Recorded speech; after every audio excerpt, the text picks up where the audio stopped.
Chapter 600, Advent 6. He had awakened from sleep but he hadn't opened his eyes. Was it because the sleep was so deep and sweet? Or because the bed was too comfortable? Both were true. His body was exhausted to the point that even a cold, hard floor would have afforded him deep, sweet slumber. The bed Eugene lay in now was soft, warm and even faintly fragrant. Without a word he assessed his situation. He had awakened but couldn't open his eyes because he was afraid to do so. Silently he carefully retraced his memories. How did it come to this? Why was he sleeping like this? When exactly had he fallen asleep? Before he fell asleep he had been drinking with Molin, Sienna, Anise and Christina. The alcohol, personally brewed by Gavid, was a gift after Eugene's victory in the duel with him. He had promised to drink it atop the corpse of the demon king of incarceration after defeating him. Regrettably, Eugene hadn't seen the corpse of the demon king of incarceration, but since he had won the battle he figured it was all right to drink the bottle. Moreover, he thought there might not be another chance to drink it later. Perhaps someone among his companions would die, or maybe Eugene himself. He didn't like to think about it, but the thought unavoidably crossed his mind. The sudden appearance of the demon king of destruction had prevented them from fully sharing the joy of victory, and they had solidified their resolutions and preparations. What was needed now was a celebration of the victory over the demon king of incarceration. With that thought he drank with his comrades and the taste of the alcohol was excellent. Eugene, who had never deeply scrutinized the taste of alcohol in his past life, couldn't give a detailed review. Still, from how Christina, who had recently acquired a taste for liquor, and Anise, a born drinker, took turns sipping and praising it, it seemed to be exceptionally well made. However, there were a few problems. Warriors and wizards who had reached full control over their bodies found it hard to get drunk. Unless they consciously decided to get drunk, even the strongest of the spirits would be detoxified as soon as they entered their bodies. The drinking started with a toast with the intention of celebrating their win. Moreover, since it was a unique bottle left by the deceased Gavid, it was absurd to even think of finishing such a drink without getting drunk. Thus they all started drinking with the intention of getting drunk. Might as well get drunk and sleep it off for a few days. It was a reasonable thought considering that all of them were considerably fatigued, both physically and mentally. Then the next problem arose. It was an obvious problem if one took just a moment to ponder it. Both humans and demons tolerated alcohol differently. Even a strong drink that could intoxicate a seasoned human drinker in a few sips might be just a mild beverage for a demon. Gavid's liquor was strong. They all drank it heartily without any intention of moderating their intoxication.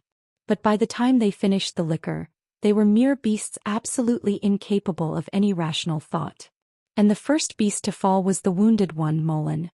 He had rarely gotten drunk in the past, but by the time they finished the bottle of Gavid's liquor, Molin had collapsed headfirst to the floor. However, no one took care of him. At that point, even Eugene was struggling to make rational decisions. If there was any consolation, it was that there was only one bottle of alcohol, half filled at that, and they were even finishing it off. 5 of us shared half a bottle. How could that possibly even wet our throats? Bring more. When the bottle was empty, the beasts mimicked human speech and howled. There was no humane understanding to be expected from the ladies. Eugene had given all the alcohol he had inside his cloak to the members of the general staff and thus suggested to his comrades that they might as well go to sleep. But such pleading proved utterly futile. If there was no alcohol, they should just bring more, declared the saints, and the wizard, infuriatingly, grabbed the god of victory by the scruff of his neck. The injured warrior who had fallen was left alone, uncared for, in the room. And then another problem arose. As was stated numerous times, everyone was far from sober. Molin couldn't even muster a quarter of his usual tolerance and collapsed under the influence and fatigue. Everyone else was just like Molin. They were all maintaining themselves through sheer willpower, having long surpassed their physical limits. And so he couldn't remember well. Sienna had grabbed him by the scruff and dragged him out of the room. They went somewhere into someone else's room, maybe Sienna or Anise's, perhaps even Eugene's room. Anyway, he was detained there and either Anise or Christina brought more alcohol. With more alcohol present, naturally they drank more. As they drank, gradually, his reason melted away. His mind became jumbled. It was to the extent that he couldn't tell what he was saying, thinking or doing, amidst cackling laughter and nonsensical jokes and banter. And then he passed out. Whether it was on the floor or the bed at that moment he couldn't remember, but now he was lying in a bed anyway. Though he had passed out heavily drunk, there wasn't even a slight scent of stale alcohol on his breath. His clothes, they had definitely been magically laundered and his body washed. But that wasn't the problem. The problem was he couldn't feel his clothes at all. He was completely naked. But why? Had he gotten hot while sleeping and thrown off his clothes? Eugene didn't usually have such a sleeping habit, but it was common for people to do things out of character when drunk. Forcing himself to concentrate, Eugene tried to recall more details. Yes, he had gotten drunk and thrown off his clothes while sleeping. Perhaps even before he fell asleep. By taking them off he might have also removed the lingering smell of alcohol, or maybe during his sleep. Eugene prided himself on his cleanliness, so it was entirely possible that he had magically cleaned himself subconsciously. Eugene slowly examined himself but stopped abruptly. Setting aside his own condition, what he needed to think about was something else. First of all, where was this place? Whose bed was this? And why did he feel another warm body beside him? The more he thought about it, the more it felt like sinking deeper into a swamp called hell, and Eugene was afraid of everything. What was even more frightening was that he felt more than just a single warm body. Molen. Eugene thought tentatively. It might be Molen. Hadn't he often slept next to Molen or Vermouth 300 years ago? He had never slept naked, but anyway, if the person beside him turned out to be Molen, that would be relatively. Eugene gave a silent groan. He knew all too well that it couldn't be Molen. The softness of the flesh that barely touched him could never belong to Molen. Yes. Eugene decided to accept the reality. This was a situation he could not resist even if he wanted to. Before opening his eyes, he let out a light cough. The presence he felt on either side of him became more pronounced. The left side stirred and the right side twitched. He prolonged his coughing. Whoever was on the left pulled the blanket slightly towards themselves. The right held their breath. That was all. No one acted any further. But wasn't it the same for Eugene? Fearful of facing reality by opening his eyes and speaking up, he lay there, not opening his eyes and just groaning, waiting for someone else to initiate a conversation. The silence continued. For how long? Until when should he lie here without opening his eyes, groaning like a puppy in need, waiting for someone's touch? He knew what he needed now. It was courage. He needed the courage to open his eyes and accept the mess he had made. He needed the courage to face reality and move forward. Just as he was mustering the courage to open his eyes and get up, Eugene had a sudden thought. He felt an intense sense of discomfort. For how long, he wondered. No, since when? The sides of the wide bed. Right and left. The soft skin. How long had it been since he had fallen asleep drunk, overwhelmed by accumulated fatigue and damage? It was impossible for everyone who fell asleep at the same time to wake up at the same moment. Someone else must have awakened long before he did. But even now there were still people beside Eugene. They should have awakened and left the bed in some way or another by now, yet they were still there. Could it be? Eugene's eyes snapped open and he looked to the left. A blemish-free white back, a slightly parted blanket and abundant blonde hair. It was indeed Anise and Christina. "Were you pretending to be asleep until I woke up?" he accused after taking in the scene. He looked to the right. There he saw Sienna, even her shoulders red, curled up in a ball. As soon as she heard Eugene's words, she trembled as if she were having a spasm. I just woke up." A voice came from the left. Slowly, a head turned towards Eugene. Her eyes were struggling to focus. Anise had been nervously chewing on her lips. She barely managed to say, "You see, Hamel, I really just woke up. As you know, I am but a soul left and it's been hard to shake off the aftermath of the battle. And then I foolishly drank too much. So it was difficult for me to come to my senses, and this body isn't even mine, right? I am ultimately at the mercy of the original owner, Christina. I woke up, but Christina was..." A hand moved on its own and covered Anise's mouth. For a moment, two souls fought within one body. Eventually, the hand covering the lips fell away and a gasp of breath escaped. "It's a lie. It's absolutely not true. I woke up 2 days ago, but Sister said she was tired and stayed in bed. Sister even had a servant bring food to the room and continued to live in bed," Christina accused. Eugene couldn't think of how to respond to their bickering and ended up just staring at the ceiling. While it was customary to look someone in the face when conversing, Eugene found it utterly impossible at the moment. Firstly, he was doubtful whether the being before him was truly human, and secondly, he simply didn't know where to rest his gaze. I. Sienna spoke from right beside him. Eugene flinched and turned his head, then looked back at the ceiling. Still curled up without turning around, Sienna's shoulders and back were flushed so red that they were embarrassingly overt to gaze upon. I woke up about 3 days ago, but I deliberately stayed lying down, she admitted. Eugene continued to stare at the ceiling without a word. I wasn't in a state to move right away, and I needed a bit more rest. And when you woke up, I thought maybe I should be here beside you, Sienna continued. Stop. He was cut off before he could finish speaking. Sienna, who had been curled up with her back turned, suddenly spun around and covered Eugene's mouth with her hand. We didn't do anything, okay? She assured him. MMP. Eugene uttered a muffled acknowledgement from behind her hand. Nothing happened. We just slept in this bed. It's incredibly wide, you see? Understand. Sienna continued firmly. With his mouth covered, Eugene couldn't say anything, but he stared at Sienna. He was unable to comprehend the situation. Braving the embarrassment, he looked at Sienna's face and saw it predictably beet red. At the same time, her eyes held a resolute determination that she would not be defeated. Why do you say nothing happened? The saints asked. Anise and Christina couldn't understand this resolve either. In such a situation, Sienna would typically obsess over everything that happened the night before, braving any embarrassment. If Eugene didn't remember well, she would slap him and forcibly jog his memory, resorting to childish, predictable and tiresome declarations like take responsibility. But to say nothing happened? Sienna's lips quivered. Her eyebrows twitched diagonally, then shot up and finally, unable to hold it back any longer, she shut her eyes closed. She covered her face, which remained flush with heat. I don't like something like this, she declared. You don't like it? The saints asked, surprised. I was so tired. Frank, I can't even remember it well. It wasn't romantic.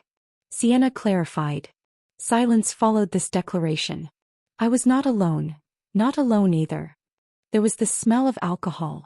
And my body wasn't in good condition. So nothing happened. Okay.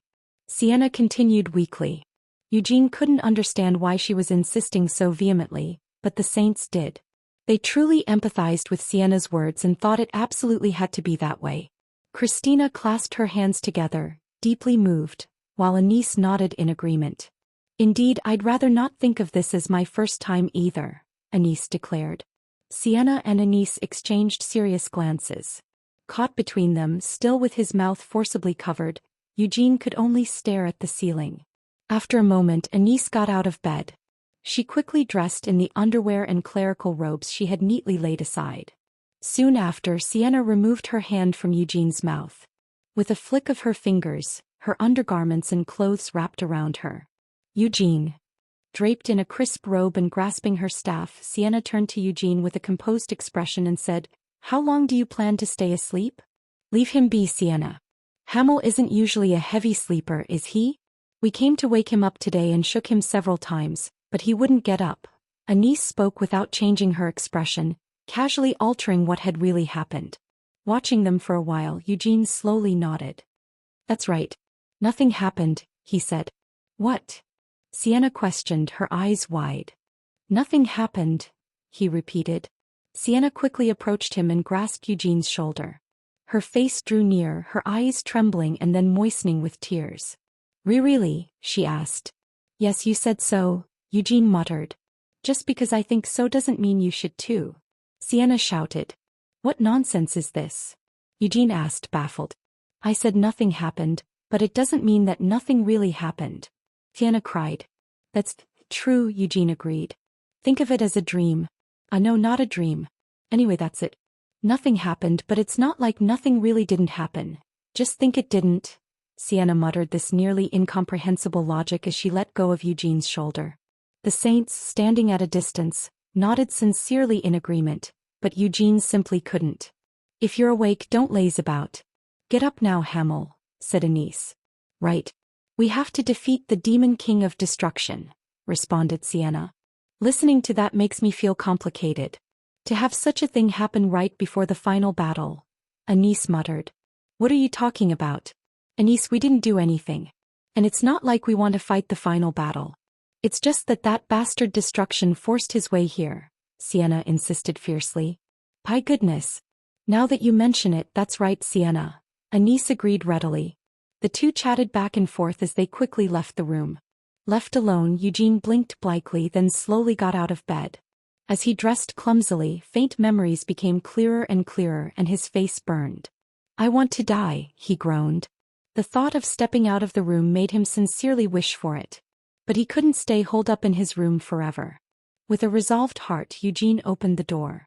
He stepped into the corridor and turned his head. Eugene's eyes immediately met with Molin's. It seemed Molin was just about to enter this room. For a moment, Molin blinked at Eugene, then broke into a mischievous grin and thrust both fists toward him. Hamel. Two thumbs went up. Congratulations. His bushy beard parted to reveal a flash of white teeth. Faced with Molin's beaming smile, Eugene found himself involuntarily clenching his fists. What the hell is he congratulating me for? Stop spouting nonsense and get lost. Do you want to die? Although all these responses floated through his mind, Eugene initially kept his mouth firmly shut. It seemed no answer would wipe the grin off Molin's face. How long has it been? Eugene finally asked. Exactly a week today, Molin said with a broad smile. When did you wake up? Eugene asked. 2 days ago, answered Molin. Why didn't you wake me? Eugene asked. Hamel. Even though I'm your friend and I simply could not enter that room. Never. I didn't want to enter either, said Molin. Eugene's shoulders shuddered at Molin's uncharacteristically rational response. Once again Eugene chose to end the conversation and shut his mouth.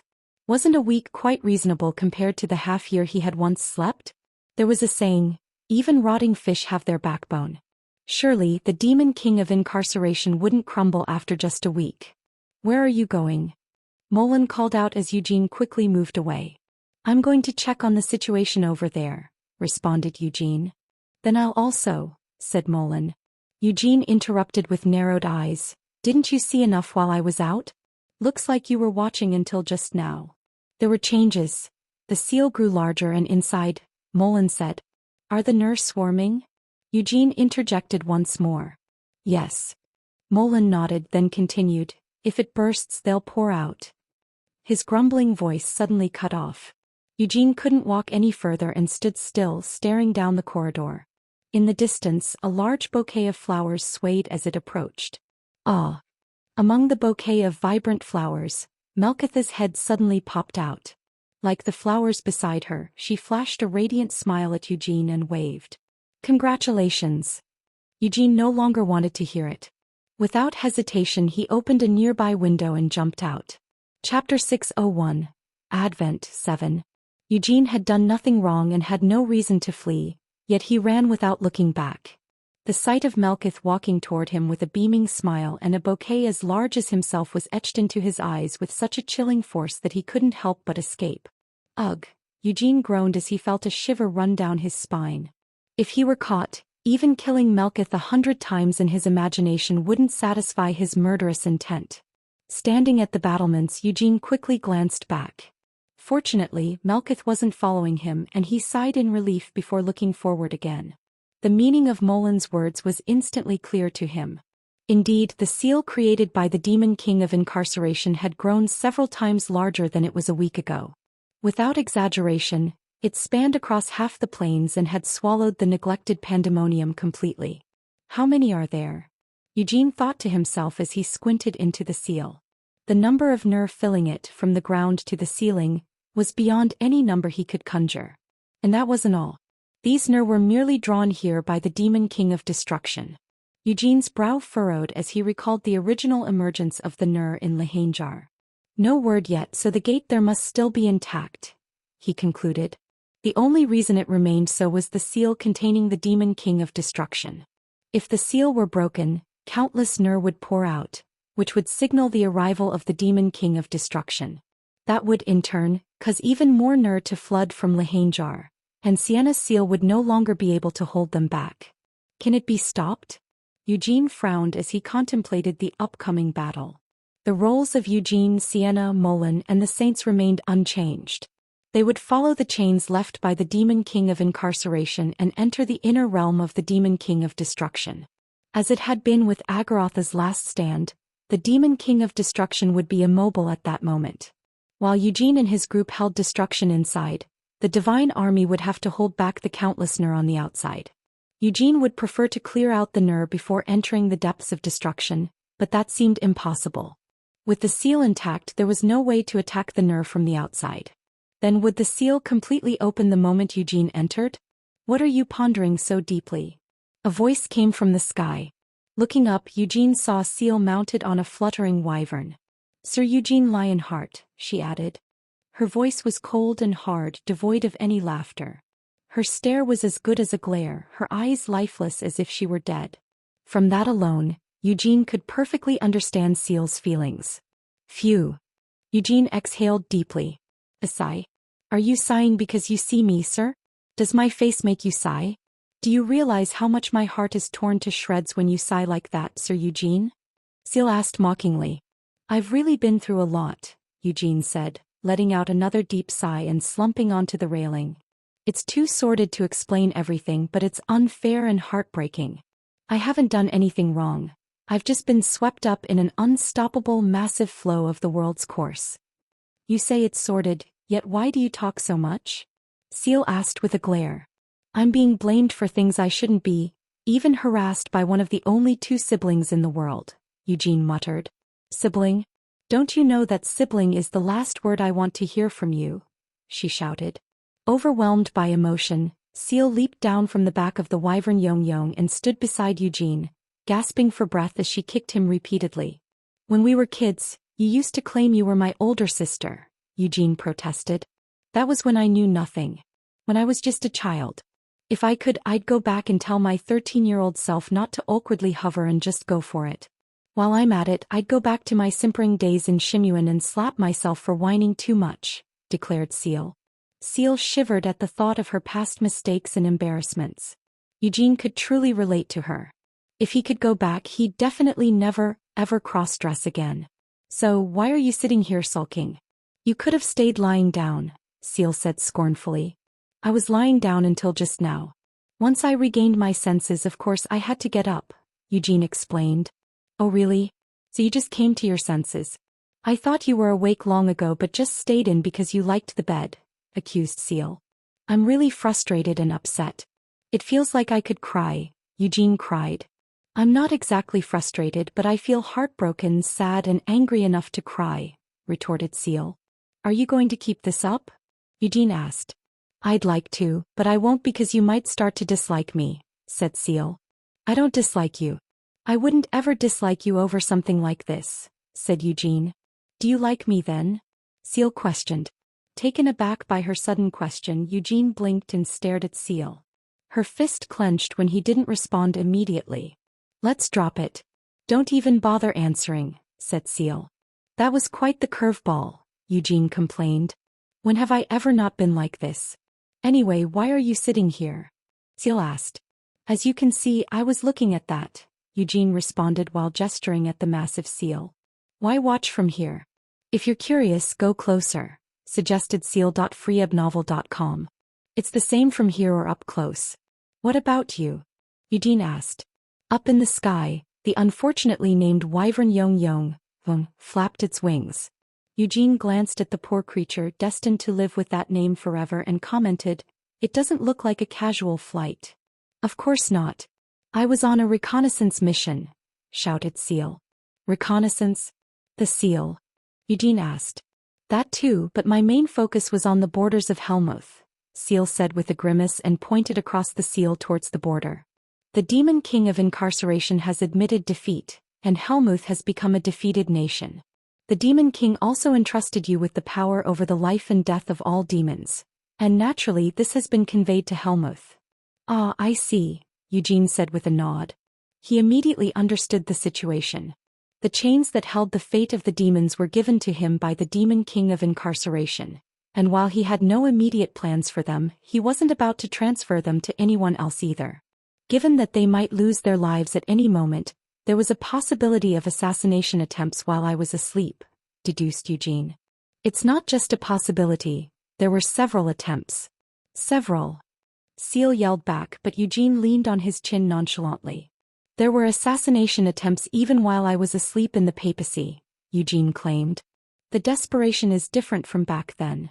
Seal shouted in exasperation. Well, why would they do that? I have no intention of exterminating all demons, said Eugene. Really? Seal asked, her eyes widening in response. Eugene's previous incarnation was that of the stupid Hamel, who even in fairy tales couldn't help but show a disdain for demons and was known among the demon clans as Hamel of Extermination. The war faction demons were killed off by the Demon King of Incarceration without my intervention, and what's left now are mostly the peaceful demons. If they don't harm others and just want to live peacefully, why should I kill them? Eugene said. If that's truly how you think, it would be best to make a formal statement later. So, Seal paused, then subtly leaned towards Eugene. What were you thinking about while sitting here? I was thinking about how to deal with the monsters swarming inside there, Eugene answered. What to do? Since they're not the kind you can talk to, just kill them as they come out, right? Seal suggested. It's easy to say, but you know they're not easy opponents, Eugene reminded her. I know, agreed Seal. Seal had experience battling against the Nur in Horia. These monsters could disorient one's senses by their mere presence. They fought unpredictably and their very blood was toxic. These creatures were born from the corpses swept up by destruction, imbued with dark power. They were the true vassals of destruction, having contributed to the annihilation of life through the ages. We can't just leave them be, Seal murmured. Even if you take down the Demon King of Destruction and save the ancestor. If we leave them be, the world might just end up a bit ruined. Likely more than a bit. The Nur keep multiplying, Eugene responded. Whether a little or a lot, we can't let the world be destroyed. You wouldn't want it to be, would you? Questioned Seal. If I wanted that, would I be here doing this? Eugene responded. He chuckled wryly. He could have given up or taken the easy way out at any time. There had been at least two opportunities for him, inevitable destruction notwithstanding. One was to be trapped in an eternal dream with Noir, and the other was to move on to the next era with the Demon King of Incarceration. He had the choices and he chose. So here he was now. Eugene instinctively knew there would be no such chances anymore. Either he would lose and perish inside destruction or win and live for a future. At the thought of the two possible outcomes, Eugene laughed. Dying is not an option. So, thinking about accomplishing it even though it kills me is out of the question, he muttered. Ah. Eugene's mind reached the seal of destruction in an instant. His transcendent mind could not leap past the solid seal, but he saw what he had not seen before. He saw the swarming ranks of the Nur and, beyond them, the center of destruction. What was needed for victory? The answer was an enemy. An enemy to be defeated, to be vanquished, was required for victory. Victory required subjugating that enemy. As long as they were at war, it was imperative. The entire continent's faith showed him the enemy that needed to be conquered. He saw the image of a man kneeling with his head bowed. In the midst of shattered chains, a man crouched on the ground, hands pressing into the dirt. The Demon King of Destruction. Vermouth. The dread remained, but Eugene could feel no fear. Eugene viewed the enemy with calm eyes. Silently, Eugene averted his gaze and turned his head. The next day, an army chanting victory and Eugene's name marched towards the Seal of Destruction. Chapter 602, The Demon King of Destruction, 1. Bonus image. Ah, Eugene murmured, his voice tinged with an overt display of frailty as he shivered. Molin was standing a few steps ahead of Eugene. He turned around, his voice filled with considerable tension, and asked, "What's the matter?" It was a situation tense enough to stiffen even Molin's movements. It wasn't only Molin who reacted to Eugene's sudden exclamation. Sienna had been gripping her staff tightly and focusing intently when Eugene made the sound, causing her to jump in surprise as well. She opened her eyes wide as she asked, "What? What's suddenly gotten into you?" Instead of replying, Eugene remained silent, embarrassed by the fervent reaction his involuntary response had elicited. Seeing Eugene falter, Molin looked back, puzzled. Hamel, why suddenly? He began to inquire. Dismiss it, Anise instructed from behind, sighing deeply as she raised her hand and smacked Eugene's back hard. He was about to spout nonsense without reading the room. It's not that I couldn't read the mood. That's not it. In fact, I was compelled by the atmosphere to speak nonsense, Eugene retorted, his justification neither a lie nor an excuse. He truly felt that way. He could feel that everyone was overwhelmed by suffocating pressure.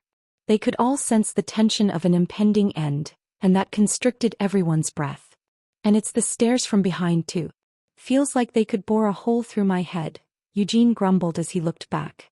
At the edge of the plains, in front of the city walls, was an enormous grouping of various armies led by the Divine Army. This army was positioned such that it sprawled far beyond the walls to the rear. All those soldiers were watching Eugene's group heading towards the seal containing destruction. Despite the considerable distance, flags fluttered, and cheers erupted as if they had seen him turn around. The powerful shouts vibrated through the plains, causing the very air to vibrate. They're all wishing for your victory, Hamel. Why not wave back at least? Anise suggested. How embarrassing, Eugene muttered, though he waved his hand regardless. Another wave of cheers followed, and Eugene sighed deeply once more. Their morale was high, at least in the army. There was little sense of the tension or fear of the imminent battle. However, that was mostly because many didn't truly grasp the reality of the enemy they were about to face. The seal was still intact and the Nur hadn't yet poured forth. Eugene withdrew his gaze from the army and looked up to the sky. Just as when he had battled the demon king of incarceration, a sun created by Eugene's divine power shone in the sky over the plains. And it wasn't just here. With Seal's help in the early morning, he had also conjured a sun over Lehanjar, beneath which stood Amon, the army of Ruhr, and the mercenary forces led by Ivik. The snowy field seemed somewhat precarious, Eugene said. Puffing out his chest with pride, Molen declared, Amon is my descendant. To bear my blood means to be a brave and strong warrior, and those who follow him are the true heirs of Beer. Taking a deep breath, he continued, though I cannot fight alongside them, my descendants will ensure that the Nur cannot descend from the mountains. Shouldn't we worry about ourselves rather than others? Sienna retorted, rolling her eyes and with a slight pout. And yet you've arranged some of your spells here too, Eugene responded. Both she and Eugene were concerned for those left behind. But there was a limit to what they could prearrange from here. Staying behind to fight against the Nur was impossible. Ultimately, the only way to end the battle was to defeat the Demon King of Destruction. Eugene unclenched his tightly clenched fist. The chains he had received from the Demon King of Incarceration appeared in his palm, trembling and shifting. The chains had vibrated like this ever since he had gripped them, resonating more and more as they neared the seal of destruction. Eugene steadied his breath and looked forward. What appeared in front of him was the massively enormous wall of chains before him. He looked at Molen, who was standing slightly ahead. Molen nodded and stepped back upon meeting Eugene's gaze. Next he looked at Sienna, who stopped her chanting and moved to his side. Lastly he looked behind at Anise, who clasped her rosary and stepped forward slightly. All four of them, excluding Vermouth, stood before the wall of chains in unison, the chains in Eugene's palm now vibrating more intensely. Cheers continued unabated in the distance. The brilliance of the light could be felt without turning back, and it gently pushed against their backs. Eugene stretched out the chain. Fwoosh! From the top of the towering wall, the chains began to unravel and crumble. Countless intertwined fragments fell and scattered as black ash. The sinister energy contained within was released, and the sky rippled and then became tainted as if stained. What was happening to the world couldn't be fully witnessed as the chains in front of the group opened wide. Before Eugene and his companions could move from their spots, the gate made of chains engulfed them all. They could no longer hear the sound of collapsing chains. Nor could they see the Nur, which had been filled to the brim inside the seal. Eugene raised his head. The sky was not visible. There was no sun, no moon, just a white expanse. He looked down. He seemed to be standing on something, but it didn't feel like ground. Like the sky, the earth too was stark white. He was in the void he had seen several times before, the world Ogoroth found at the end, the dead world. This was inside the Demon King of Destruction. Destruction itself was a chaotic amalgamation of every color, yet the inside itself bore no color, only white. You've arrived quickly, a voice said. Eugene looked toward the source of the voice, not a bit surprised. The isolated figure of the demon king of incarceration stood before him. A weight with promise is rather bearable, isn't it? Demon king of incarceration murmured to himself with a chuckle. Eugene stood still and stared at the demon king of incarceration. Even from a distance he could tell that incarceration was barely managing to stand, perhaps out of fear that if he sat down he might never rise again. Despite your words, you don't seem to be in good condition, Eugene commented. It's a seal I created by overexerting myself, so it's inevitable. And why would I need to be in good condition anyway? The demon king of incarceration asked. Slowly the demon king turned his head. His naturally pale face, usually devoid of much color, now looked ghostly pale, surpassing his usual pallor. Do you need my help any more than this to defeat destruction? Incarceration inquired. No. Eugene shook his head without hesitation. Your role in this battle is over. He then strode forward, and the void itself seemed to quiver at his steps. Eugene said as he passed by the side of the demon king of incarceration, just stand here and watch. Watch the end of all the compromises you made, the end of all the cycles you repeated while hoping for the next era. Aya. A ghostly wail echoed from the trembling void. Hearing this, Eugene clenched his fist. Molan gritted his teeth, Sienna bit her lip, and Anise sighed. Do you still? The demon king of incarceration began, shaking his head. Do you think you can save Vermouth? How many times will you ask that? We think of nothing else, Eugene replied lightly. I suppose so, the demon king said with a sigh. He did not discuss what was possible or impossible. He did not speak of what he had seen or felt while bound to this place. The demon king understood that his reflections and opinions held no value to these heroes. Seeing, feeling, and deciding, that was not his role. The role of the demon king of incarceration was not to judge but to witness the outcome. Eugene was right. The demon king's task was merely to observe the end. There. The demon king pointed ahead towards the very heart of destruction. It was an utterly alien sight that could also be considered the origin of everything. Despite the vast passage of time, a wound there remained unhealed.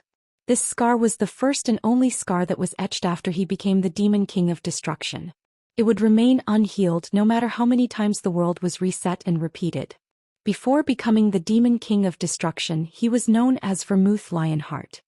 He had aspired to be the hero, though he never became one, yet he was a man permitted to stand beside the hero. At the moment everyone had hoped for, when the hero defeated the demon king, the man stabbed the hero in the back out of petty jealousy. He believed that once the demon king was vanquished, the hero would be eternally revered, and he, as a mere companion, would not share in the same glory. The throne of the demon king had spurred the man's ugly worldly envy, and that day, a new demon king was born. Vermouth. The scar was visible. Eugene remembered Vermouth and how the demon king of destruction came to be. Eugene knew from the memories that the demon king of incarceration had shown him what name Vermouth had been using before becoming the demon king of destruction. It was a memory devoid of need or value. Why did the origin of destruction matter?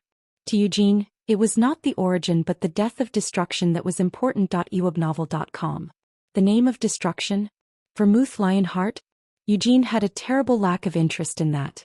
The Vermouth that the demon king of incarceration knew, and the Vermouth known to Eugene, Molan, Sienna, and Anise were different. Vermouth Lionheart was the hero.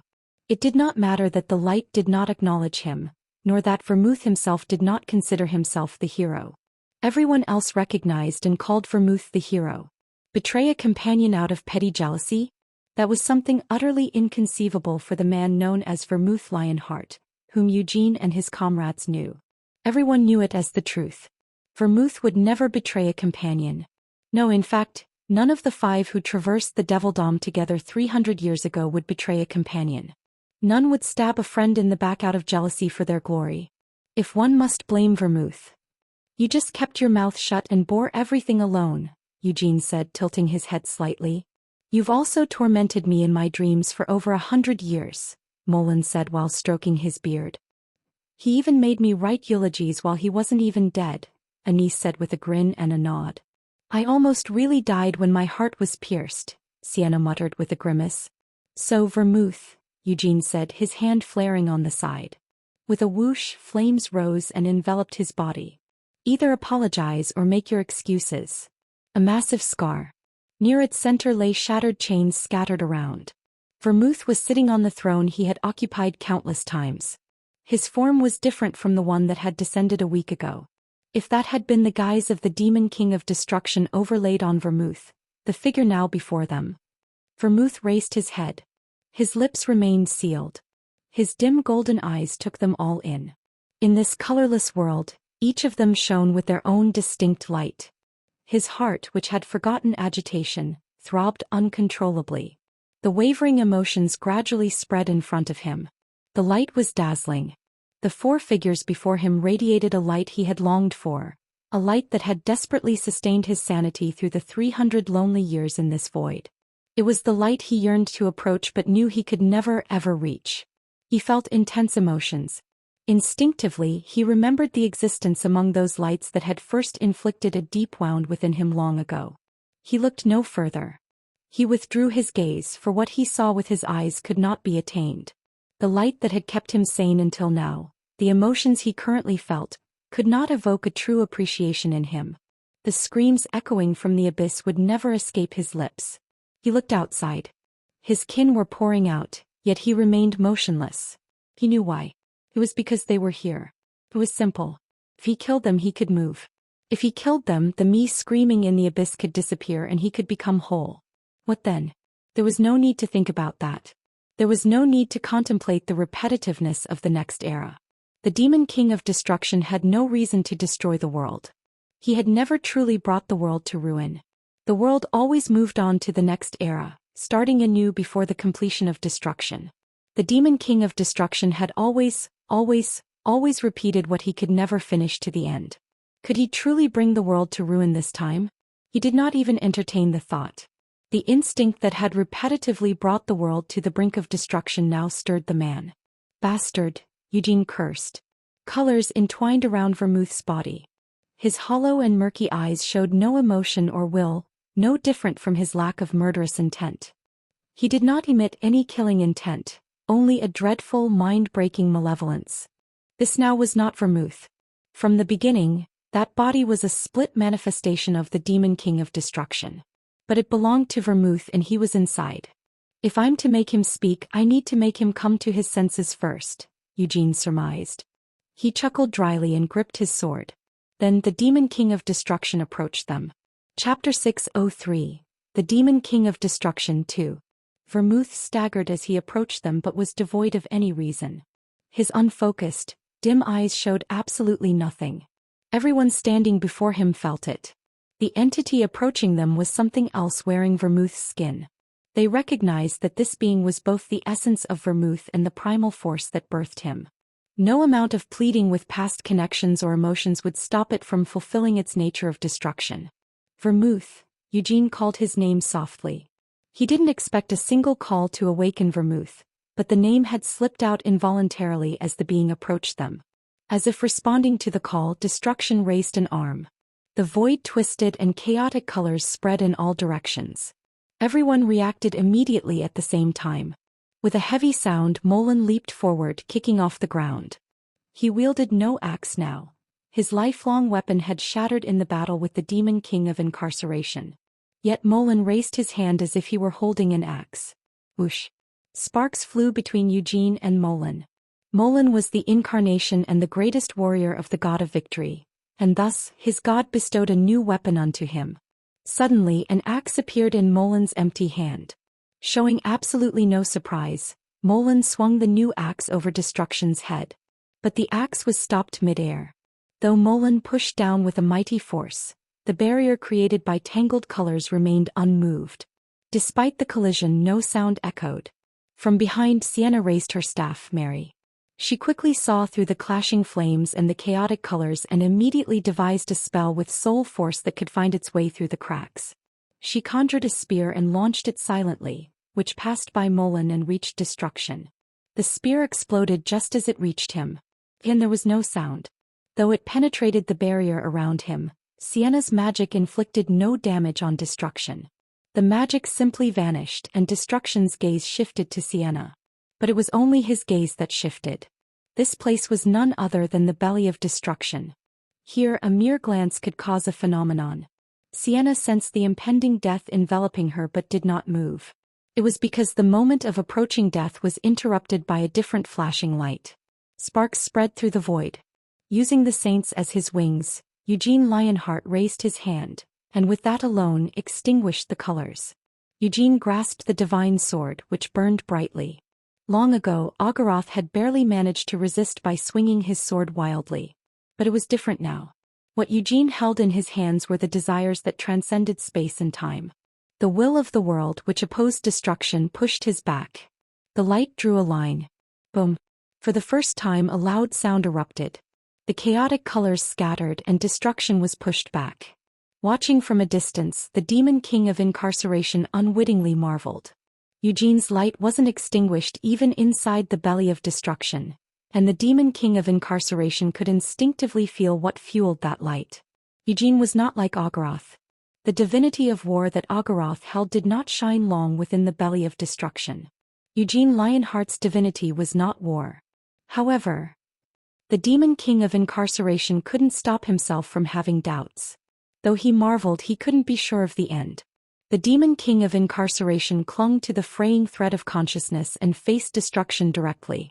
Unlike Ogoroth, who could only stop destruction in his place with desperate struggle, Eugene had forced destruction back, albeit slightly. Tisk, Eugene muttered. He could feel a distinct difference. This was unlike Ogoroth's time and was different from even a week ago. Now Eugene and his companions did not sense the ominous dread, anxiety, or madness they always felt from the demon king of destruction. They were resisting the horrific erosion of his dark magic. Eugene had never dreamed of overpowering it, but now that he was directly in contact with destruction, he could clearly feel it. Merely touching it seemed to wear down his divine power, his very existence. No, it definitely was wearing him down. Vermouth, he called out. Eugene stepped back with a dry laugh. He stared into the unfocused eyes but could not see Vermouth within. Still, Eugene continued unabated. It seems one can only go mad here whether they want to or not. Destruction stepped forward again. His hands moved and drew colors. Flames erupted to oppose the onslaught of different colors. The light of the burning flames was immediately painted over by the colors and disappeared. But then the light flared up once again. Eugene cut through the tangled colors again and again. But cut as he might, the colors continued to grow, spread, and blocked his way. A barrage of strikes and magic rained down on the growing colors. Though each magic spell immediately vanished upon contact, Sienna continued to conjure them without rest. Molan! Eugene shouted. Even before he had called out, Molan had already grasped Eugene's intention and raised his axe. Whoosh! The divine axe, shaped by divine power, altered its size to suit Molan's intent. Molan Roar was a man who had almost reached divinity through sheer strength alone. Now he exerted all his power, blending it with Eugene's divinity to manifest a miracle. The already large axe grew even larger. Although there was neither a sky nor a ceiling, the axe grew, seemingly ready to pierce the heavens. The blade at its end grew large enough to cleave the sky and the earth. And Molan's hands did not falter as he gripped the enormous axe. Phew! Molan breathed out. His face turned crimson with exertion and his veins bulged all over his body. Destruction sensed something amiss behind it and turned its head. Although it lacked intelligence and reason, its instinct alone deemed that it could not leave this unchecked. As Destruction's gaze shifted, Eugene slid into position and behind Destruction, Sienna unleashed her magic. Thanks to this, Molan faced no interference. His clenched teeth shattered, blood spurted from his gums and veins throbbed all over his body. Bones cracked and muscles burst under the strain, but his grip on the axe did not loosen. As his physical form crumbled, his strength exponentially increased, driving the axe. Qua! The axe began to fall. Its slow, heavy motion distorted the void, breaking and tearing it apart. This was not outside. This was not the middle of the world. Instead, this was inside the belly of destruction. In other words, the axe was now cleaving through the belly of destruction. It could not be left unchecked, Destruction's instinct judged again. Merely shifting its gaze did not suffice to block or even interfere with Molan's strike. Thus, Destruction moved directly.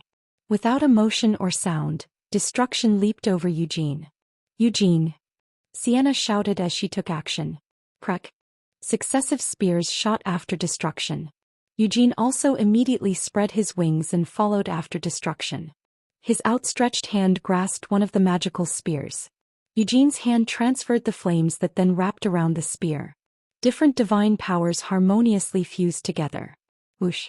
The force of the large flaming spear in his hand pulled at him strongly, and Eugene immediately twisted his torso and let the spear loose. The flame exploded and the spear shot forward. Swirling divine power pierced through the void. Destruction had been attempting to block the falling axe, but it turned its head as it felt a chill coming from behind it. Crack! Destruction stopped. The persistent and tenacious magic clung to Destruction's body once more. Despite struggling to escape, it couldn't move and the attempt was futile. Destruction's unfocused eyes followed the axe's trajectory. Although colors moved along with its gaze, blocking the axe was now impossible. The falling axe throbbed as if alive. Its slow descent gradually accelerated, and the large, tall axe shrank as it gained speed, compressing its power. Although the axe became more and more difficult to wield, Molan did not stop. Eugene brought his hands together in front of his chest. Levantian ignited flames inside the universe in his chest. He felt the presence of light from the distant seas. He found that the resonance with the light was stronger than during his battle with the Demon King of Incarceration. It had to be. What the god of giants and the ancient gods of the previous era ultimately desired was the end of destruction. The battle with the Demon King of Incarceration was merely a step to ultimately reach this moment. Thus, the light spared no divine power and poured it all out to assist Eugene. The divine power drawn from Levantine became flames and swirled between Eugene's hands. The sun of divine power slowly turned dark. Eclipse. Eugene knew it. The eclipse he was conjuring was far stronger than the ones he had used in every battle thus far, even stronger than the eclipse he had created in Morgiabella's dream. The eclipse advanced. "Break it, Molan," Eugene said. Molan twisted his bloodied lips into a grin. Once towering enough to reach the sky, the axe had now shrunk to the size Molan usually wielded. Eclipse entered the trajectory of the axe. The blade of the axe shattered Eclipse. The black flames ensuing from the explosion enveloped the axe. Then while leading the flames, the axe struck the ground.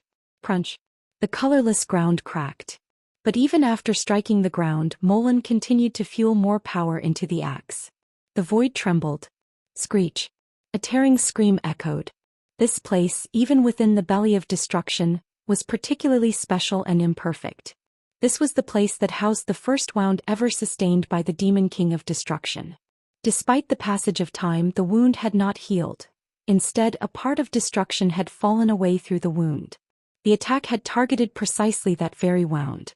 The axe that had split the belly of destruction further tore the wound. The falling eclipse burrowed into it. Ah! A sound was heard. Everyone turned in surprise. Still caught by Sienna's persistent magic, destruction had opened its mouth. Ah, ah. Destruction continued to moan. The colors enveloping destruction fluctuated. The trembling spread to the void. The intensifying tremors spread down to the ground. "Sir Eugene, look over there," Christina's voice echoed in Eugene's mind. The trembling of the void reflected blurry scenes from the outside and simultaneously revealed the landscape of Lahanjar. Armies of Nur continued to pour out, trampling over scattered corpses. They were being contested and their advance blocked by the divine army. Eugene couldn't keep watching as the heavily cracked ground began to collapse under their feet.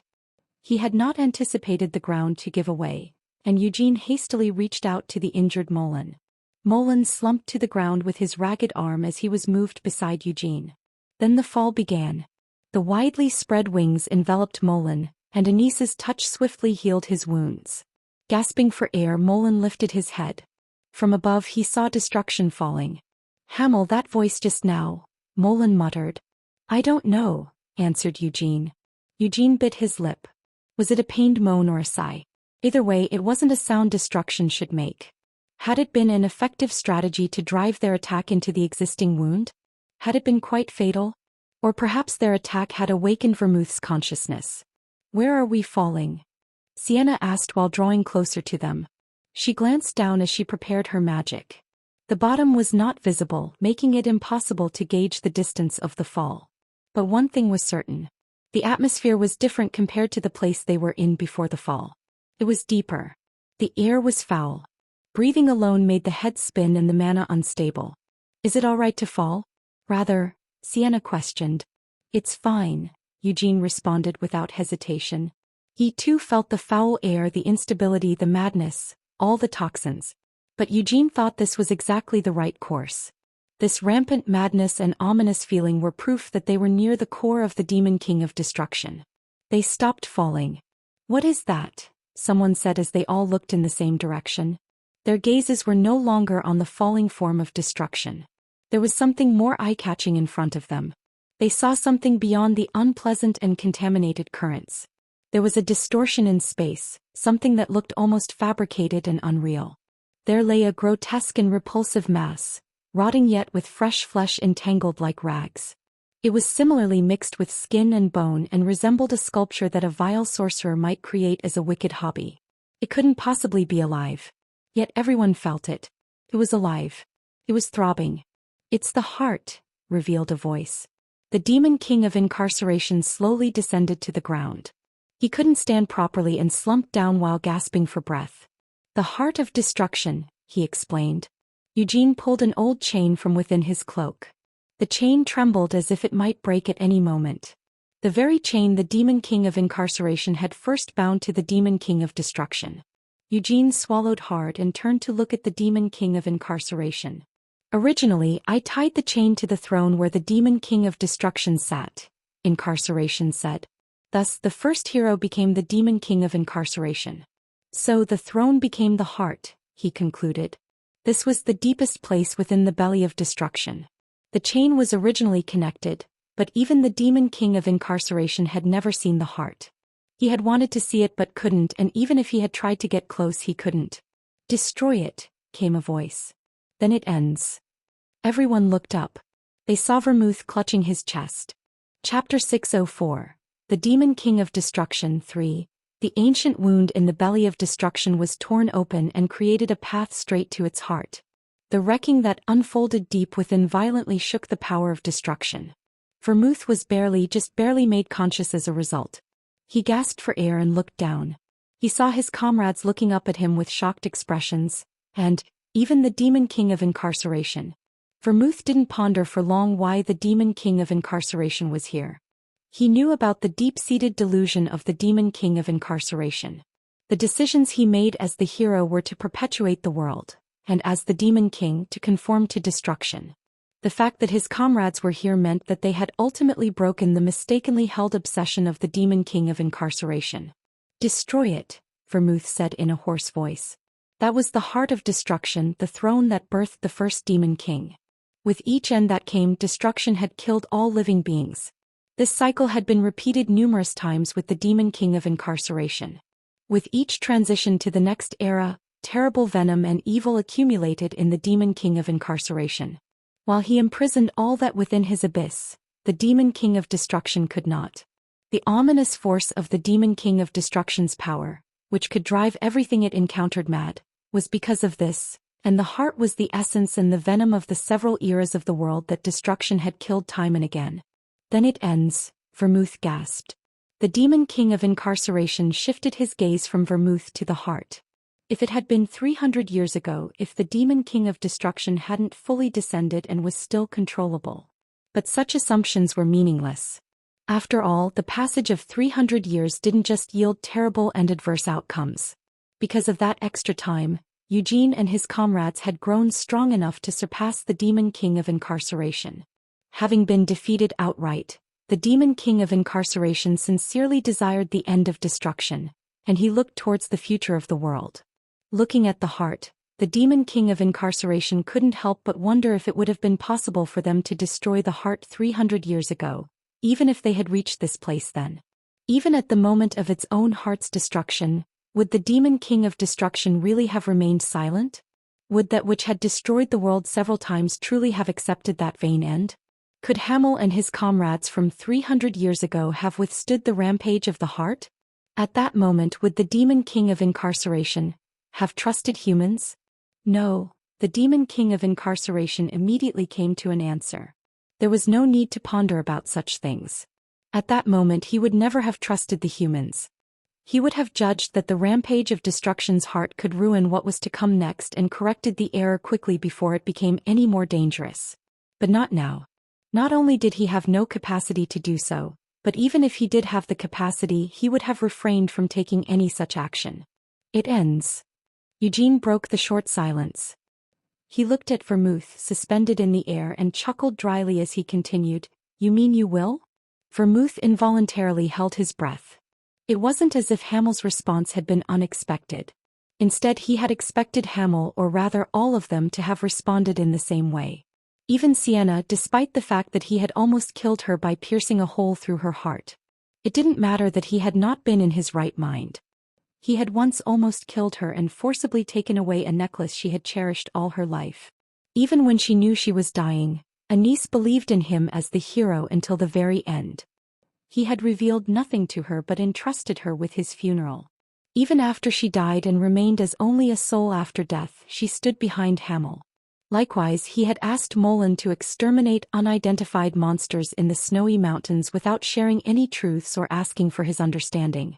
All of them were looking at Vermouth with the same expression as Hamel. Just their expressions alone made Vermouth want to burst into tears. He had never sought their understanding. He had only pursued this moment.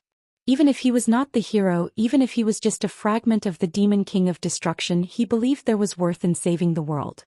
He believed that even his life, despite the fact that he should never have been born, would be of value if he could disappear along with the demon king of destruction at the end. He believed he could find value in his existence. Why? Vermouth asked with a trembling voice. He knew the answer even without asking, but he had no choice but to ask. He had to face their response directly and deny it. "Why are you trying to save me? I never informed you of anything. I hoped you wouldn't understand me, and I had no intention of justifying my actions. I hoped you would hate me instead," Vermouth said as he choked on his words. Sienna burst into laughter without trying to suppress it, then turned her head and continued chuckling. "Well, you know now. I'm not even a human, let alone the hero. I am no different than what I was 300 years ago. I am precisely the fragment of the demon king of destruction that you so desperately wanted to kill," continued Vermouth. This time Anise was the one to laugh. She quietly slapped Christina's shoulder while standing next to her, giggling softly. Vermouth's shoulders shook as he trembled. I never asked to be saved. If I had wanted that, I would have told you long ago, wouldn't I? How many times do you intend to make me say it? I am a fragment of destruction, and as long as you do not give up on me, killing the demon king of destruction is impossible. Ha ha ha. This laughter was louder than that of Sienna or Anise. Molen threw his head back, his booming laughter resonating loudly. Even Vermouth couldn't help but flush with embarrassment at that raucous laughter. "What's so funny?" he asked, sounding upset. "How could it not be funny?" Eugene chuckled in response to Vermouth's agitated question. "You idiot." Vermouth's eyes went blank at the insult. He could not find any words. His lips simply opened and closed wordlessly. Eugene continued, "You never told us anything, never hoped for any understanding. You're not trying to justify your actions and you're not asking to be saved. So why are we trying to save you? Fuck, then why did you do that to us? Vermouth, you asshole, you acted like a total jerk, doing whatever you wanted, so we're doing the same." At Eugene's outburst, Vermouth's eyes went wide. Eugene continued, "We don't expect your understanding either. We don't intend to convince you. We're saving you simply because we want to. Hatred? Sure. If you want to hate us, then hate us all you want after you're saved." He gripped his divine sword. "If you really want to die, then survive first, settle your debts with us, and then you can die for all I care. Why don't you understand?" Vermouth said weakly. He couldn't bear to look his comrades in the eye. Logically, their words seemed like nothing more than empty emotional appeals. "No matter what you all want, no matter what you say, Hamel. The fact that I am a fragment of destruction doesn't change. If destruction dies, I die too. That's an unchangeable fact. Are you hesitating to kill destruction just to save me, even as destruction's kin pour out into the world right now?" questioned Vermouth. "My descendants are out there," Molen replied. "My descendants won't fall easily. They'll block the monsters." Warriors and knights took up their arms with admiration for Hamel, for you and for me. Wizards took up books with admiration for Sienna. Priests chanted prayers with admiration for Anise. Vermouth stared at Mollen wordlessly. Vermouth. During the 300 years you salvaged, the world has matured. The children who grew up hearing our stories are now adults standing against destruction, continued Mollen. Mollen grinned while clutching his axe. Vermouth chewed on his lips after hearing Mollen's words. Sir Vermouth, Anise spoke up. No matter what you say, I have not forgotten how you marched through Eurus 300 years ago. You say you are not the hero, just a fragment of destruction, but you were undeniably the hope, light, and the hero in those desperate times. If I had not seen you then, I would not have ventured into the world. Anise, Vermouth called out. So please do not speak so lowly of yourself. Every word you use to deny yourself is an insult to all those who saw you as hope, light, and the hero 300 years ago, continued Anise. Anise smiled gently and turned to look at Christina. Instead of speaking, Christina clasped her hands and offered a prayer to Vermouth. In times when everyone doubted the existence of gods, the hero appeared to save the world. That was the Vermouth Lionheart Christina learned about and grew up with. Remember the old days? Sienna asked, giving a bitter smile. Back in the Devildom. On those truly tough days we used to talk about the future. Mollen always said he wanted to be a king. Anise didn't say much and just drank, but now I understand what kind of future she wanted. Vermouth, you don't know, do you? Vermouth couldn't answer this question. Anise wanted to open a tavern in some quiet countryside, one that also served as an inn. Hamel wanted to establish an academy, which totally didn't suit him. And I wanted to get married and have kids. I wanted to live happily. As it turns out, only Mollen has achieved his dream, Sienna said wistfully. Sienna, Vermouth called out. Vermouth. Every time we had those conversations, you just gave a vague smile and dodged the question. So we never heard what future you dreamed of, Sienna said while shaking her head. We deserve to be happy. 300 years ago, in the despairing and terrible days, Sienna had this thought every single day. She continued in a slightly louder voice. We deserve happiness more than anyone. We should live happily all our lives. That's only natural. We saved the world 300 years ago and we're still saving it now. Vermouth couldn't respond to this statement. And more than any of us, Vermouth, you need to be happy, Sienna concluded. Would they have been able to defeat the 3 demon kings 300 years ago without Vermouth? If not for Vermouth, they wouldn't have been able to make a pact with the demon king of incarceration. Without Vermouth, the world would have already perished 300 years ago. We're going to end destruction, Sienna declared. She walked towards the slowly but steadily beating heart. And Vermouth, we're going to save you too, she said firmly. Impossible, Vermouth gasped. Fuck, since when have we only done what's possible? You might have thought it was okay since you were hiding basically everything, but the first time we faced the Demon King of Carnage, everyone except you thought it was impossible. Eugene yelled while pointing a finger at Vermouth. So fuck it, even if you say it's impossible, we're going to save you and kill destruction. What? You're a fragment of destruction? If destruction dies, you die? That's just bullshit, Eugene shouted. I told you before, you asshole. To us, you're just Vermouth Lionheart. You don't have to be a hero. It's okay if you're a fragment of destruction. But... Eugene paused his tirade to take a deep breath. Holding back his surging emotions, he gripped his divine sword tightly as he continued. Don't deny that you are the Vermouth Lionheart we know. After we kill destruction, we're going to beat the shit out of you. You have to survive just to get beaten up by us. So don't even think about dying with destruction. Just think desperately about surviving. Vermouth looked on with his mouth agape. It's the same as 300 years ago, Eugene said. He stared at the heart. We're here to kill the Demon King. We came here to kill the Demon King. Vermouth, you're with us, in killing the Demon King, he said. At those words, something stirred deep within Vermouth's chest. Vermouth had lived his entire life knowing he was a fragment of destruction. He believed it was natural for him to die alongside the Demon King of Destruction. He desired nothing else. He couldn't wish for anything else. But those words, the ones he had heard so many times, you are just Vermouth Lionheart. At those words, Vermouth was eventually forced to close his eyes tightly. Hamel, Mollen, Sienna, Anise. His voice trembled as he continued. You are idiots, morons. Oh, imbeciles. Ha, Eugene laughed, his shoulders shaking. It's the first time I've heard you use such language. Vermouth swearing, shrieked Sienna. Sienna? Even Sir Vermouth is human, isn't he? Anise chimed in. Imbecile is kind of a low-grade insult, said Molin. The four of them giggled together. Hearing their laughter, Vermouth bowed his head to hide his flowing tears. Thump. The heart, which had been beating slowly, began to accelerate because Eugene and his comrades had gotten too close. The heart sensed the imminent threat and prepared to resist. I don't wish for this, Vermouth muttered in a trembling voice. The colors rose again and began to envelop Vermouth's body. Seeking to eliminate the intruders in its core, destruction once again imposed its colors onto Vermouth's body. Vermouth stammered.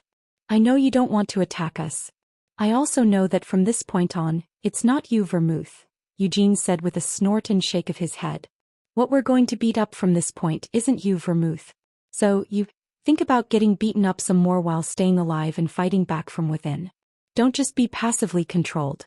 Struggle. Ha. Vermouth exhaled. The surging colors swallowed Vermouth. With his focus fading, Vermouth twisted his lips into a horrid smile. Stupid brat, it said. Destruction charged.